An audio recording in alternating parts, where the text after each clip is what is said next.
क्योंकि उससे 1 या 2 प्रश्न ज़रूर आते हैं। तो उस प्रश्न को भी आप लोग अच्छे से पढ़िएगा। तो चलिए शुरू करते हैं। प्रयोगवाद। प्रयोगवाद अपने आप में इष्ट नहीं वरन वह साधन है। यह कथन किस वाद से संबंधित है? प्रगतिवाद, छायावाद, यथार्थवाद या प्रयोगवाद? तो इसका सही आंसर क्या है? यह कथन प्रयोगवाद से संबंधित है और ये प्रश्न कई बार एग्जाम में पूछा गया है। अज्ञेय का पूरा क्या नाम था? सच्चिदानंद हीरानंद वात्स्यायन। कभी कभी अज्ञेय का पूरा नाम पूछ लेता है, तो आप लोग इसको अच्छे से याद रखिएगा। प्रयोगवाद के बारे में अपनी दूसरे सप्तक की भूमिका में लिखा है कि प्रयोग का कोई वाद नहीं है, हम वादी नहीं रहे। प्रयोग अपने आप में इष्ट या साध्य नहीं है। कभी कभी ये कथन देख के भी पूछ लेता है कि यह कथन अज्ञेय जी ने किस सप्तक की भूमिका में लिखी थी? तो यह दूसरे सप्तक की भूमिका में लिखी है। प्रयोगवाद का कोई वाद नहीं है, इसको भी आप अच्छे से याद रखिएगा। प्रयोगवाद का कहना है, प्रयोगवाद कहना उतना ही सार्थक है, निरर्थक है जितना हमें कवितावादी कहना है। तो मोस्ट इम्पॉर्टेंट ये कथन है, तो इसको आप लोग अच्छे से नोट कर लीजिएगा। आगे बढ़ते हैं। प्रयोगवाद, देखिए कितना मोस्ट इम्पॉर्टेंट प्रश्न है। ये 2021 में भी पीजीटी में पूछा गया है। इसका सही ऑप्शन क्या है? ए। चलिए आगे बढ़ते हैं। अभी बताया था अज्ञेय का पूरा नाम क्या है। देखिए इसे पूछा गया टीजीटी एग्जाम में, तो इसका भी सही आंसर क्या है? सच्चिदानंद हीरानंद वात्स्यायन। क्योंकि कई बार प्रश्न रिपीट भी होते रहते हैं, तो इसलिए होता है कि जितना भी पिछला प्रश्न है उसको भी आप लोग एक बार जरूर पढ़ लीजिएगा। प्रयोगवाद के प्रवर्तक के अनुसार प्रयोगवादी कवि का मुख्य तथ्य क्या है?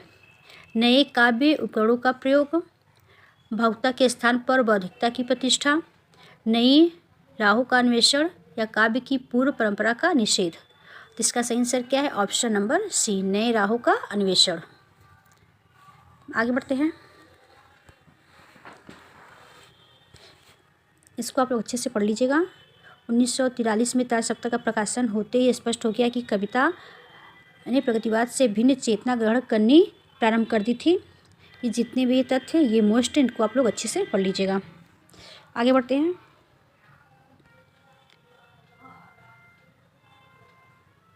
और ये भी जो उनका दिया हुआ तथ्य है ये भी मोस्ट है, तो इसको आप लोग अच्छे से पढ़िएगा।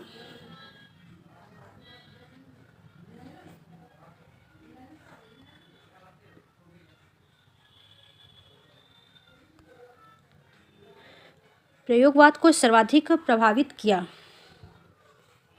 प्रयोगवाद को सर्वाधिक प्रभावित किया मार्क्सवाद ने, अस्तित्ववाद ने या प्रगतिवाद या छायावाद? तो इसका सही आंसर क्या है? अस्तित्ववाद ने प्रयोगवाद को सर्वाधिक प्रभावित किया था। प्रयोगवाद का अस्तित्ववाद का गहरा प्रभाव था। किसका? अस्तित्ववाद का। नई कविता प्रयोगवाद से भिन्न होकर एक रूढ़ अर्थ से तब प्रयुक्त होने लगी जब 1954 में इलाहाबाद से नई कविता नामक पत्रिका प्रकाशित होने लगी। कहाँ से? इलाहाबाद से। आरंभ में ये नया कविता वाले प्रयोगवाद से अपना संबंध जोड़ते थे, किंतु प्रयोगवाद पर अज्ञेय का एकाधिकार था। अज्ञेय से प्रयोग के आचार्यों की खटक थे। तब नई कविता की धारा बहुत कुछ अस्तित्ववाद से प्रभावित थी। इसे आगे चलकर वह धारा भी फूटा जो किसी भी जीवन मूल्य को स्वीकार नहीं करती थी। नई कविता को प्रभावित करने वाले अस्तित्ववाद से मुख्य टक्कर मार्क्सवाद की थी। किससे थी? तो मार्क्सवाद से। अस्तित्ववाद की मुख्य टक्कर किससे थी? तो मार्क्सवाद से। ये महत्वपूर्ण तथ्य, इसको अच्छे से देखिएगा आप लोग। निम्नलिखित में से एक कथन असत्य है। प्रयोगवाद का जन्म तार सप्तक के प्रकाशन के साथ माना जाता है। प्रयोगवाद का जन्म तार सप्तक के प्रकाशन के साथ माना जाता है। प्रयोगवाद में प्रयोग को इष्ट नहीं साधन माना गया है। प्रयोगवाद कविता हास्योन्मुख मध्यवर्गीय समाज के जीवन का चित्र है। नई कविता प्रयोगवाद का विकसित रूप नहीं है। तो इसमें पूछा है कि इसमें असत्य कथन कौन सा है, तो ऑप्शन नंबर डी, ये असत्य कथन है। इसमें दिया कि विकसित रूप नहीं है, ये गलत है, क्योंकि नेगेटिव प्रयोगवाद का ही विकसित रूप है।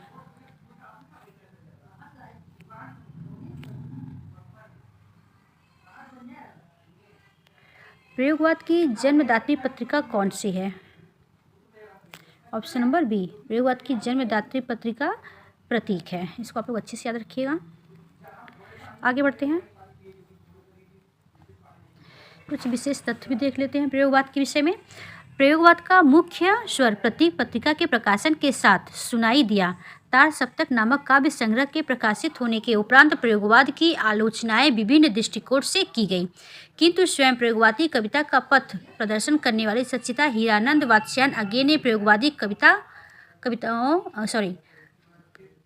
कवियों के संबंध में लिखा है। क्या लिखा है, चलिए देखते हैं।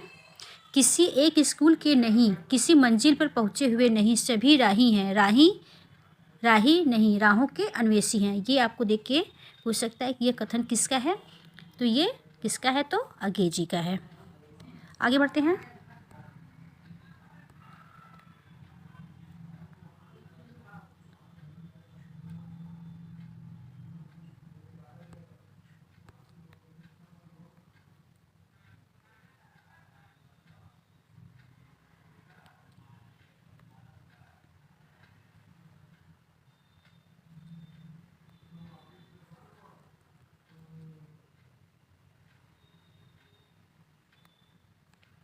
तार सप्तक, दूसरा सप्तक, तीसरा सप्तक का संपादन किसने किया था।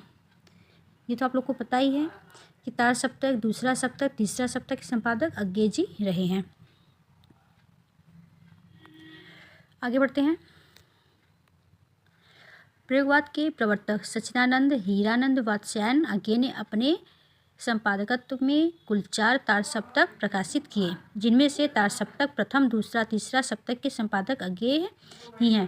पहले सप्तक को तार सप्तक के नाम से जाना जाता है, अन्य तीनों को सप्तक नाम से जाना जाता है। प्रथम 1943 ईस्वी में, दूसरा 1951 ईस्वी में, तीसरा 1949 में, चौथा 1979 में। ये महत्वपूर्ण डेट है, इसको आप लोग अच्छे से याद रखिएगा। चारों सप्तक के कब प्रकाशित हुआ था, ये चारों मोस्ट इम्पॉर्टेंट है। 1943, 1951, 1949, 1979। निम्नलिखित में कौन तार सप्तक का कवि है, धर्मवीर भारती, शमशेर बहादुर सिंह, अज्ञे या नरेश मेहता। तो इसका सही आंसर क्या है, सी, ऑप्शन नंबर सी, ये तार सप्तक का कवि है।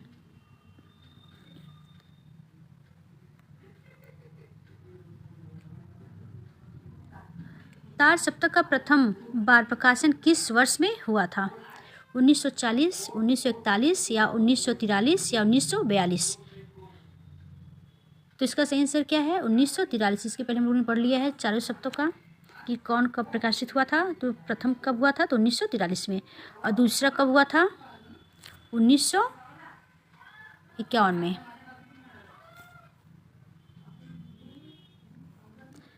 तार सप्तक का प्रकाशन काल, ये भी देखिए कितना मोस्ट इंपॉर्टेंट है, ये पीजीटी 2021 में पूछा गया है। तो इसका सही आंसर क्या है, तार सप्तक का प्रकाशन कब हुआ था, 1943 में।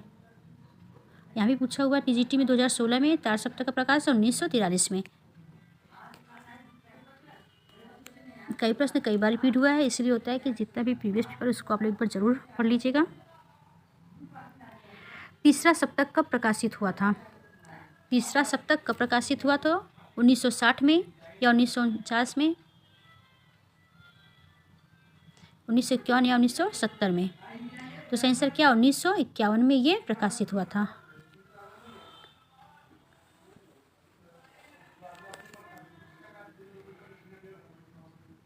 आगे बढ़ते हैं, प्रयोगवादी कवियों की रचनाएं किस सप्तक में संग्रहित है, प्रयोगवादी कवियों की रचनाएं किस सप्तक में संग्रहित है, तो तार सप्तक में संग्रहित है। एक बार फिर से देखिए प्रश्न, प्रयोगवादी कवियों की रचनाएं किस सप्तक में संकलित है, तो तार सप्तक में संकलित है। आगे बढ़ते हैं, प्रयोगवाद में प्रयोगवाद का प्रारंभ 1943 में गे द्वारा संपादित तार सप्तक के प्रकाशन से माना जाता है। प्रयोगवादी कवियों की रचनाएं तार सप्तक में संग्रहित है। ये मोस्ट प्रश्न है, तो इसको आप लोग अच्छे से ध्यान दीजिएगा।